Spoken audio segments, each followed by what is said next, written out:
Yup. This one's about to be a difficult one.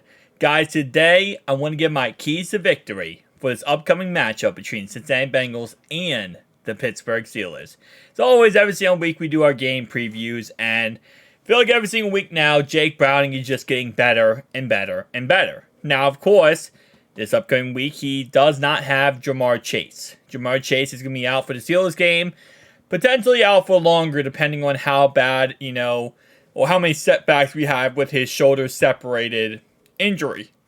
Again, next man up mentality. We have T. Higgins for a reason. We have Tyler Boyd. We have Yoshi. We have Trent Irwin. We have Chuck Sizzle. We're probably not going to use Chuck Sizzle. Beside the point. But we have all these guys. They just had to be a next man up mentality. And ironically enough, I feel like obviously Jamar Chase is absolutely unstoppable, and he does take away from a lot of coverage goes his way, which allows these other guys to get open. But with the fact the Steelers already have a very thin secondary, number one, with Mika Fitzpatrick being out of this game, who is one of the best safeties in the league. Their strong safety, Kazee, is now out for the season. He's suspended for the season for his hit on Michael Pittman last week. Then they have a young secondary in Joey Porter Jr., obviously Patrick Peterson, kind of old, not really as good as he used to be. And then, who else they have? Oh, yeah, Cameron Sullivan. Oh, my gosh. And then they have Levi Wallace. So they have a lot of, wishy-washy secondary. So if any week that Jamar Chase potentially could miss, this might be the best week for him to miss. Now, we'll have to see what ends up happening with Cam Haywood, as Cam Haywood going into this game is in concussion protocol. We do play on Saturday, so it's one less technically day before the season, before we get into this, and he's went in concussion protocol on Monday. So, is he going to be a pass? It's a shorter week. We'll have to wait and see on that one. But other than that, though, going into this game, injuries aside, it's going to be a tough game because of the fact that this is a AFC North back and forth type of game. And if you know anything about the AFC North, you know it's never easy. It's never something that you can take lightly. You could have a team that's completely just IR'd, nothing, everyone's hurt, it's just a mess. And I'm not just speaking about the Baltimore Ravens a couple years ago, but you could, and they could go head-to-head with a really great team in the AFC North, and it could be a very close game. 5-point game, 3-point game, come down to the final seconds. It is what it is, right? And I know right now we are on the top of our, top. We're going straight up right now with winning the last 4 games. And then you have the other side. That's 4 games? Or 3 games? Hold up. Last 3 games. This game this week would be the 4th win. See, I'm already thinking ahead of time. I gotta stop doing that. Because it's one game at a time right now. Last 3 games, we're winning 3-0. Pittsburgh Steelers are on the other side of that fence. They lost the last 3 games. They're pretty much the polar opposite. So going into this type of game, this is going to be, like I said against the Vikings here, a trap game. 1000%, this is a trap game. And when you add in the fact that it's a trap game plus AFC North, that's like adding hell to extra hell. Like, this is hell light, and this is hell extra, okay? And you're putting it together because a trap game in AFC North spells doom. Now, the only thing you could have, right, like if you have 1A, 1B, that is just perfect recipe to lose this game, the C, you put the C in there, right, that would be a night game. And luckily, thank you, EA, NFL, oh my gosh, I have a Mutt channel, I'm thinking about EA. Thank you, NFL, for not making this a night game. If this was a night game, I would be scared to living heck. Because you got AFC North, obviously a team winning 3, losing 3, and then you have night game. Now, they do have Mason Rudolph as a quarterback, not Mitchell Trubisky anymore. And that's another thing that could potentially hurt us with the trap game narrative is whenever a backup quarterback comes in, usually they play the best football possible in their first game because If you know anything about Pittsburgh, fans been wanting Mason Rudolph in these games, and not Trubisky. But the management, the coaching, they wanted Trubisky. Now the fans are getting what they wanted. Mason Rudolph's going to be pumped up in this game. All that being aside, it's still going to be a tough game. Okay, that's what this all boils down to. A trap game, a tough game, and we're going to have to play 4 quarters of this game. So right now, ESPN gives us a 58.3% to win this game, 41.4% for them. The spread going into this game is we're minus 2.5. So obviously, we're favored to win this game by at least a field goal. And that just goes to show how much AFC North actually affects things, is because if this was an AFC North, I feel like the spread would be completely different with the fact that we won 3 straight in a row. But let's go over the keys to victories for this game, okay? Number one going into this game, we're going to have to get pressure on Mason Rudolph. We're going to have to put him under pressure in every way possible. And I mean, send exotic looks at him. Because listen, Mason Rudolph, while I think he is a serviceable backup, and I think he's probably the best Pittsburgh Steelers quarterback they have outside of Kenny Pickett, we have to put him under pressure.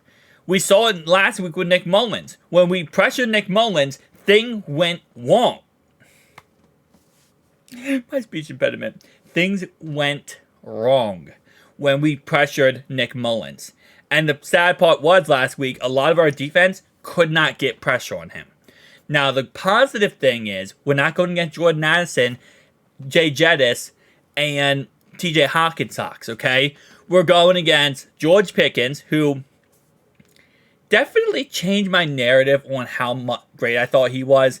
I think a lot of it is the quarterback play. I still think he's a great wide receiver. But I'll tell you one thing, you can rattle him. You can definitely rattle him throughout this game.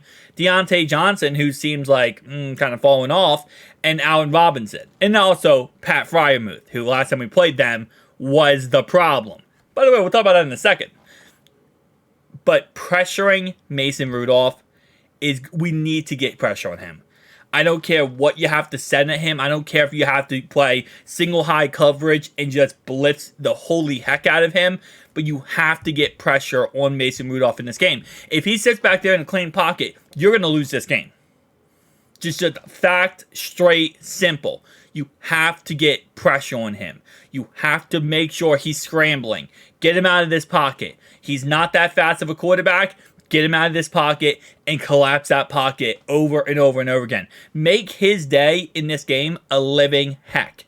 Because if you do that, you're not going to have these crazy passes down the field. You're not going to have these crazy, perfectly thrown passes to wide open guys. Our secondary is already thin. We have a lot of injuries in our secondary.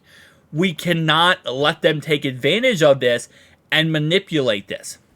If you get pressure on him, what that also does is shuts down the run game. Because if he can't pass the ball, they're not going to try running the ball. Because we're already stacking the box and blitzing them. We don't have DJ Reader for this game. This is a huge loss for us. They have 2 solid running backs in Najee Harris and Jalen Warren. We have to get pressure, collapse the pocket, and make them one-dimensional early. You don't make them one-dimensional early, and you keep this to be a back-and-forth game, their offense is going to dwindle down our defense. And with all of our injuries, it's going to really come back to haunt us.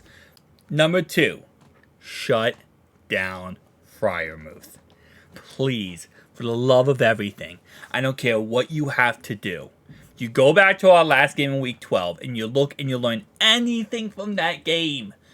It was that Pat Freiermuth is a problem. He's good.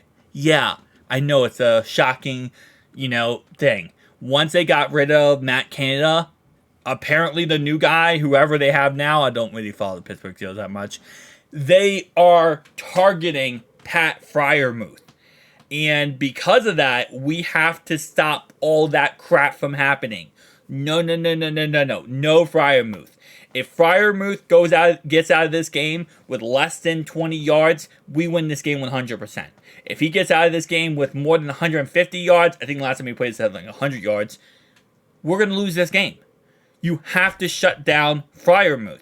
And when you shut down Freiermuth, it all works in unison, right? We always talk about this on the channel. Everything works in unison. Shut down Freiermuth. Freiermuth usually, for most quarterbacks, with Kenny Pickett at least when we played him, it's a check down option. The tight end is a check down option. He's a release valve. When everything isn't working or something going wrong, you check it down to the tight end, across the middle, you check it down. Or again, you might have an easy route across the middle because you're going against a linebacker, Jermaine Pratt, Logan Wilson. You have to shut him down. You take away that release valve. You shut off that, escape hatch here. What happens? The pocket collapses. He has to take more time to throw the ball. Things get bad. You have to shut down Freiermuth. Again, I can't stress that enough. This is number 2. Number 3. You know what I was going to say, right? Run the damn ball. Run the damn ball. And, I feel like this is something that we have now said in every single week over the last, period of time. But, yeah, you got to run the damn ball. And one of the reasons why is because this secondary, they're not good. The Pittsburgh Steelers have a bad secondary right now. With all their injuries and all their problems, you need to run the damn ball. You need, 1, control time possession, right? That's obviously a big thing, running the ball. It's also wearing down their defense. Their biggest and best thing in this game, and only thing they have right now on defense, with obviously TJ Watt, is the ability to pass rush, to get after Jake Browning, to manipulate our line. And last time we played them, they did. To get through our line and get to Jake Browning. How do you stop that? Run the damn ball. You run the ball, you wear down their defense, and part A and part B of number 3, go deep. I want to see at least 3 or 4 passes deep, even if you do not hit the receiver correctly. Even if it's an incomplete pass and you overthrow the guy. I don't care. Just target deep. When you target deep, what you do automatically is you open up the defense. You make it so now the defense has to respect you. And if you're running the damn ball, what they're going to start doing is crowding the line of scrimmage, stacking the box, and trying to shut it down. How do you stop that and prevent them from doing that? Go deep. So I want to see at least 4 passes. Again, you can overthrow the ball. You can go into the play and say, hey, listen, I'm going to throw it deep to you, T. Higgins. I'm going to overthrow you. The reason why you do it is because now defense coordinator goes, ooh, okay. They're going deep. We have to cover the deep. And you can't stack the box anymore. You can't spread the line. And when you do that, you keep running the ball. We need to see Chase Brown and Joe Mixon involved in this game 50-50. Use them as much as possible in this game and wear down this defense. If you can wear down this defense and make this defense not part of this game, look at the Colts last week. That's what they did versus the Steelers. Take out this defense from this game. This game could be really bad, very ugly for the Pittsburgh Steelers. We could absolutely blow them out. But you have to take out their main thing, is their pass rush. Do not let their pass rush affect you. We did it last time we played them. We let their pass rush absolutely terminate us. And that was our biggest problem. If you don't let that terminate you and you play this correctly, and again, you might say, well, last time we played them, they had Mika Fitzpatrick. They also had a couple other guys. Now they do not. We also have more experienced Jake Browning. You have to take this defense out of the game. Control time possession, destroy that defense, let your defense cook, and stop Pat Freiermuth. Those are my keys to victory, and that's what I want to see in this upcoming game versus the Pittsburgh Steelers on Saturday at 4:30 p.m. We'll be live for this game, guys. Tell me down below your thoughts and opinions. I'll see you guys next one.